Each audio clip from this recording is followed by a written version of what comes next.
আমরা আজকে ক্লাস 11-এর আরেকটি টপিক জানবো, সেটি হচ্ছে ভূগোলের উদ্দেশ্য। ভূগোলের উদ্দেশ্য কি? ক, পৃথিবী সম্পর্কে বাস্তব ধারণা প্রদান। আমাদের মধ্যে অনেকে আছে যে পৃথিবী বলতে কি বুঝি সেটা অনেকেই জানে না।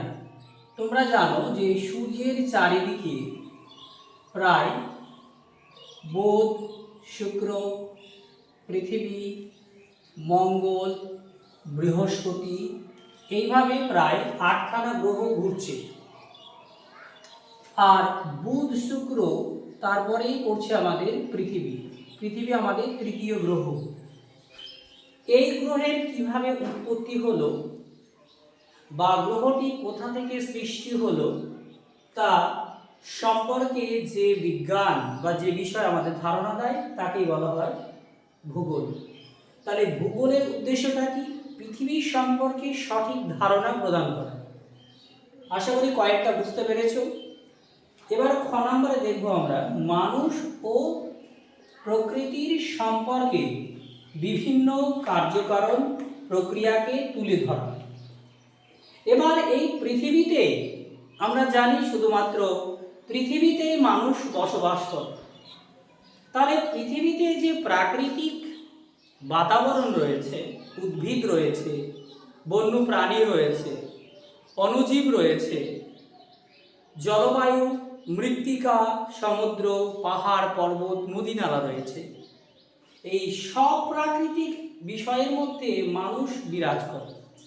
অর্থাৎ প্রকৃতির সঙ্গে মানুষ খাপ খাইয়ে চলে। তাহলে মানুষ ও প্রকৃতির যে সম্পর্ক পৃথিবীতে গড়ে ওঠে তার কার্যকারণ, অর্থাৎ কী কারণে গড়ে উঠেছে সেইটা আমাদেরকে ধারণা দেওয়া হচ্ছে ভূগোলের উদ্দেশ্য। গ নম্বর বলছে পৃথিবীকে মানুষের আবাসস্থল হিসেবে সমীক্ষা করা। তোমরা যদি সৌরজগতের 8খানা গ্রহ দেখো, বুধ, শুক্র, পৃথিবী, মঙ্গল, বৃহস্পতি, ইউরেনাস, নেপচুন, প্লুটো, তাহলে দেখতে পাবে শুধুমাত্র পৃথিবীতেই মানুষ বসবাস করে, অন্য আর কোনো গ্রহে মানুষ নেই। এর কারণ কি হতে পারে না, অন্য সব গ্রহগুলোরে বসবাসযোগ্য নানান উপাদান থাকলেও জলের অভাব রয়েছে, অক্সিজেনের অভাব রয়েছে, কোনোটাতে তাপমাত্রা অনেক বেশি, কোনোটাতে তাপমাত্রা অনেক কম, যেখানে বসবাস করার মতো সঠিক তাপমাত্রা বা সঠিক উপাদান নেই। তাহলে এই পৃথিবীতে কেন মানুষের আবাস বা বসবাস সেইটা জানানোর উদ্দেশ্যটা হচ্ছে ভূগোলের উদ্দেশ্য। তাহলে আশা করি 3 নম্বর পয়েন্ট আমরা বুঝতে পেরেছি যে পৃথিবীকে মানুষের আবাসস্থল হিসেবে সমীক্ষা করা। ঘ নম্বর মানুষের অর্থনৈতিক কর্মধারা ও জীবনযাত্রার ওপর প্রাকৃতিক পরিবেশের প্রভাব। তোমরা যদি দেখো গোটা বিশ্বের ওপরে নজর দিয়ে, তাহলে দেখতে পাবে যে আমাদের এশিয়া মহাদেশের একটি ক্ষুদ্রতম দেশ হচ্ছে জাপান। এই জাপান দেশটায় বিশ্বযুদ্ধ চলাকালীন আমেরিকা সরকার তার দুটো শহরে, হিরোশিমা ও নাগাসাকি, এই দুটো শহরে পরমাণু বোমা ফেলা হয়েছিল। আর এই পরমাণু বোমা ফেলার কারণে এই দুটো শহর পুড়ে ছারখার হয়ে গেছিল। তাহলে এই দুটো শহরের যে প্রাকৃতিক বৈচিত্র্য, পরমাণু বোমায় পুড়ে ছারখার হয়ে যায়, নষ্ট হয়ে যায়।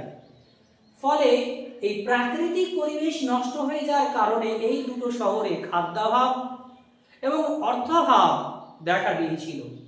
তাহলে কোনো স্থানের অর্থনৈতিক এবং জীবনযাত্রার মান উন্নয়ন প্রকৃতির ওপর কিন্তু 100% নির্ভর করে।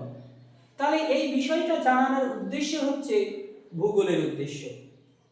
আশা করি এই পয়েন্টটা বুঝতে পেরেছো। এরপরে আমরা জানবো ও দেশ বা মহাদেশ বা স্থানিক বন্টন সম্পর্কে জানতে সাহায্য করা। তোমরা দেখেছো যে আমেরিকা মহাদেশ আবিষ্কার করেছিল বিজ্ঞানী কলম্বাস। এই মহাদেশগুলো কিন্তু সবগুলোই একসঙ্গে আবিষ্কার হয়নি।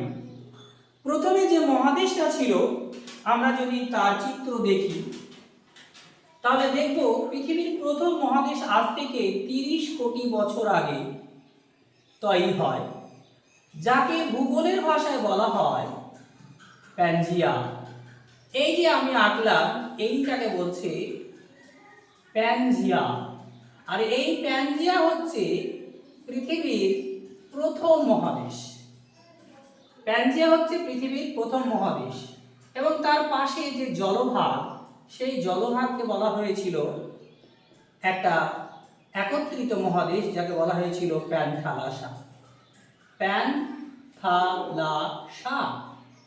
তারপর এই মহাদেশটায় ভূ আলোড়ন হয়, অর্থাৎ ভূমিকম্প হয়, এবং ভূমিকম্পের কারণে মহাদেশটায় ফাটলের সৃষ্টি হয়, অর্থাৎ এই মহাদেশটা টুকরো টুকরো খণ্ডে ভেঙে যায়।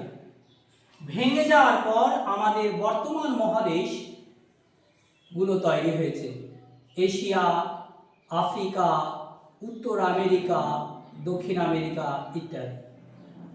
তাহলে এই বিষয় থেকে আমরা কি আলোচনা পেলাম না, এই বিষয় থেকে আমরা জানতে পারলাম যে গোটা পৃথিবীতে প্রথমে একটা মহাদেশ ছিল, তারপরে এই মহাদেশগুলো ভেঙে 7টা মহাদেশে পরিণত হয়েছে।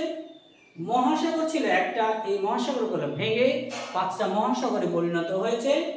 তারপর এক একটা দেশ আবার ছোট ছোট খণ্ডে বা টুকরে ভাগ হয়ে যায়, যেটা আমরা ইতিহাসে পড়েছিলাম ষোড়শ মহাজনপদ। তারপরে এই মহাদেশগুলো দেশে, দেশগুলো রাজ্যে, রাজ্যগুলো জেলায়, এইভাবে ভাগ হয়ে গেছে। তাহলে দেশ বা মহাদেশ বা স্থানিক বন্টন সম্পর্কে আমরা জানতে পারি কোথা থেকে? এই ভূগোল থেকে। তাহলে ভূগোলের উদ্দেশ্যগুলো হচ্ছে এই সমস্ত ফ্যাক্টগুলো আমাদের জানানো। আশা করি তোমরা বুঝতে পেরেছো এবং এই টপিকটি তোমাদের কাছে সহজ হয়েছে। পরবর্তী টপিক আমরা আলোচনা করব ভূগোলের জনক